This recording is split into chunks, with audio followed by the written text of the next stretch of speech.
Video game difficulty has been a highly discussed topic amongst fans of the medium for as long as the medium itself has been around. Difficulty itself comes in many different aspects and angles, so saying that you like hard games can mean a variety of different things when it comes to video games, because it can truly just depend on the genre of game, the era of the game, and most importantly, the design of the game. No two games are made equal, so when referring to video game difficulty, the way we play the games themselves will be different for everyone who plays. And with that, let's talk about intricacies. My name is KingdomAce, and this is the complexity of video games difficulties.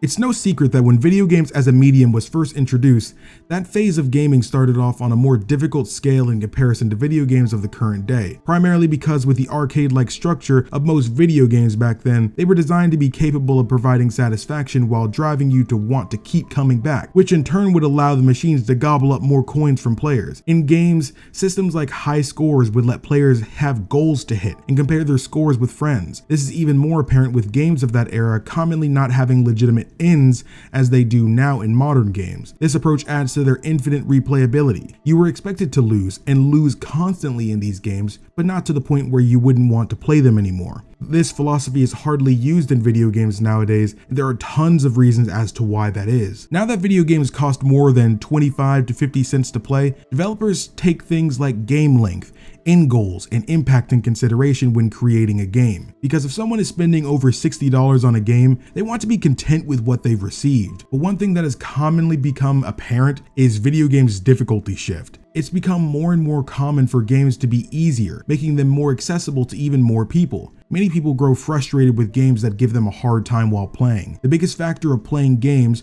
the root of what every developer is aiming for, is for the player to have fun playing it. Now, fun is derived from many different places, which makes that topic subjective. If a video game includes difficulty options, it should be up to the player to decide which is best for them to play. Now, this may seem obvious, and well, it is. However, many people feel that with the added accessibility that comes with video games of all genres now, the game's depth and complexity ceilings have decreased. Let's start with something a little closer to home: RPGs. In RPGs, it's common to see some type of difficulty choice for your journey.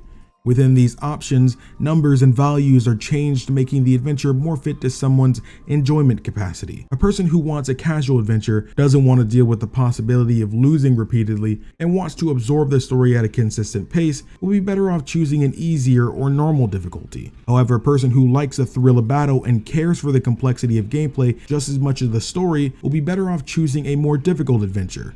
But the thing is, there's nothing wrong with either of these options. An individual is for who this adventure is personalized. I know a common saying is that you can't experience how the game was meant to be played, or you can't appreciate the game as much as it deserves if you don't play it on its hardest difficulty, which just isn't true. While I agree when developing the game, the hardest difficulties are likely considered first, as that's how the mechanics of battle are initially developed, I'd like to think that the best of games, it shouldn't matter what difficulty you play on, I can still get a phenomenal experience from it regardless. When choosing a difficulty to play on, things like enemy and ally AI are altered depending on which setting you choose. In a lot of games, there will be abilities you'll be able to utilize, but if you're playing on easy, the game's not going to ever make you feel the need to use them. This goes a step further to where video game difficulty can also affect the narrative of the plot as well. So say you're playing the game on easy mode, and in the narrative of the game, this is the toughest fight our heroes have faced with little reason to believe they'll make it through this battle. But when the battle starts, from a gameplay perspective, the player absolutely dominates them because of how easy mode was developed. The player hardly had to think about what they were even doing, and when the battle ends and the cutscene begins, the heroes act as if they barely made it out alive, or maybe even one of them did die. It in a way causes conflictions with how the player digests the story, and this kind of thing happens very commonly unconsciously too, so it's only really thought about in hindsight. This isn't me saying this is the wrong way to play.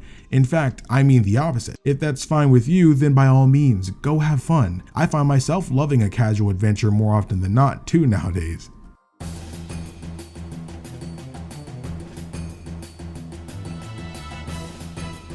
Now let's look at fighting games. Let's take into consideration though that I am by no means a fighting game aficionado. However, I do feel I've had enough time with them over the years to inject my own experience alongside the known experience of those who I asked for the sake of this video. Say we at long last get a Kingdom Hearts fighting game or a Zelda fighting game. Fighting games more often than not don't have difficulty options However, to make them more accessible to people who don't religiously play the genre, they have watered down mechanics that still make the game look over the top and stylish, but the method behind the actions are simplistic and allow for less complex actions that can raise the bar for players, which puts fans of the genre in an awkward place where they can have fun playing, but the skill ceiling to get better is horribly low, because even the most skilled of players can be defeated by casuals thanks to things like auto combos. Fighting games of old would have the accessibility be high, though notably not as high as it is now, but the skill ceilings to be to the skies above, allowing them to be games where you can pour years of time into them and still find yourself becoming better and better. But with that being said, let's try this scenario. Eric wants to buy a fighting game over a year after the game releases. After they completed the tutorial and whatnot, they decide to go online. Then with that, they get absolutely demolished by people who've played this game for much longer. That kind of thing makes newcomers and casuals feel like they can't play online because they'll get dominated regardless, since it can be difficult to learn by playing with a random who's relentlessly just wailing on you. Though there are approaches to fix this, other fighting games and even shooting games do include a functionality that adds more accessibility without touching the skill ceiling, that being skill-based matchmaking. Though the necessity and overall thoughts on this concept is up for debate, having a ranking system or title system to where you'll encounter those who are in a similar level as you will be who you encounter online, so you don't have to worry about losing too badly or anything. Though this does not rule out smurfing happening, but still, Rainbow Six Siege has a newcomer mode, which is a lot like casual mode, except where after you reach a certain level,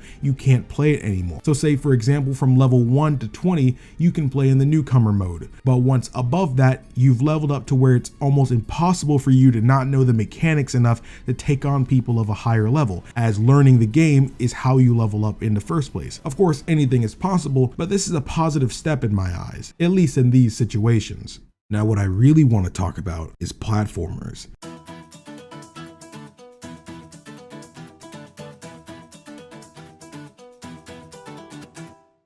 This is one of the hardest genres to balance in my eyes, because generally these games don't have difficulties. These games should be designed to where anyone can play them, as platformers are the building blocks of all genres. Things like level design, world design, platforming capabilities, movesets, and so on. All of these things are vital. Platformers can be quite difficult, especially when the level progression isn't balanced fairly. The game should start off to where it's not difficult to get through the first couple of levels with no issues, to end up developing into a test of everything you've learned throughout the entire adventure. Depending on the type of platformer it is, it should make what the character can do widely apparent, and even more importantly, how they can interact with their environment. Super Mario 64 does this quite well with its intro sequence. I could say the same for A Hat in Time. However, many games of the past still failed in one specific department, and that's the consequence of losing. Consequence is something that's important for games, but they don't need to be super severe to where they make someone want to stop playing. When dying in a game,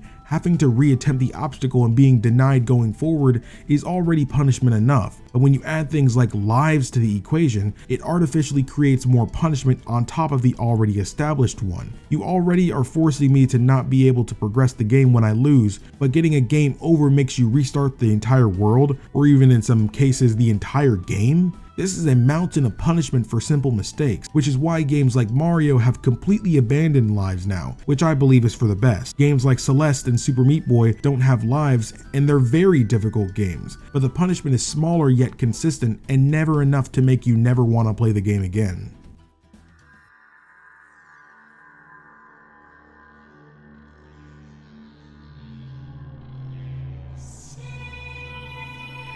So all in all, video game difficulty is something that's honestly really subjective. There are pros and cons of developing the games to be simply hard or easy. Though, if I'm honest, the whole concept is silly. Who needs difficulty settings? Video game difficulty should be a lot like Smoothies, the more that I think about it. The perfect blend of progression, satisfaction, comfortability, and adaptability. There was a game I played a couple of years back, which is now tied for my favorite game of all time, that actually doesn't have a difficulty setting despite being an RPG made in 1995, and that's Chrono Trigger.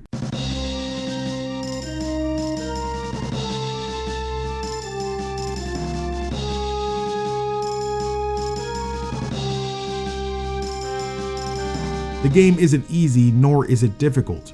The game is constructed in a way that if you're paying attention to what's being said, then you can overcome any challenge within it. Everything from enemy AI to the construction of your allies' capabilities. Everything is fine-tuned to where the game can be made as easy or difficult as the player wants it to be just by playing it. The game makes you think about what you're doing, but never asks too much from you. This is something I want more of from games, especially RPGs, that being my own personal favorite genre. I want to not have to worry about dying or having to go grind and waste my time so I can focus on the story, but I also want the battle to push me so it reinforces things introduced from the story. I want to feel the way the characters feel when overcoming a challenge. I want to see the bonds that blossom from the story grow further through combat. Forget hard, forget easy. Why can't more games be like this? Zelda isn't perfect either with its occasional master mode or hero mode, but those games at their core are designed to have the player utilize what they learn to solve puzzles and progress the story and become a force of justice in combat. Video game difficulty is something that will only ever stop being debated when video games stop existing, but I hope this video was able to show everyone's perspectives. I'm not here to take sides, merely to express how each feels on the topic. So if you can, please don't be toxic when it comes to this topic. Let people play it how they want, and don't insult or guilt people for not playing how you prefer it, because I promise you, people pick how they play for a reason. If someone picks standard mode more often than not, I doubt they'd have much fun playing on critical. We all play games how we want, and if certain opinions come from the experience we made for ourselves, then that doesn't declare our opinion as fact, and honestly, it doesn't need to be deeper than that.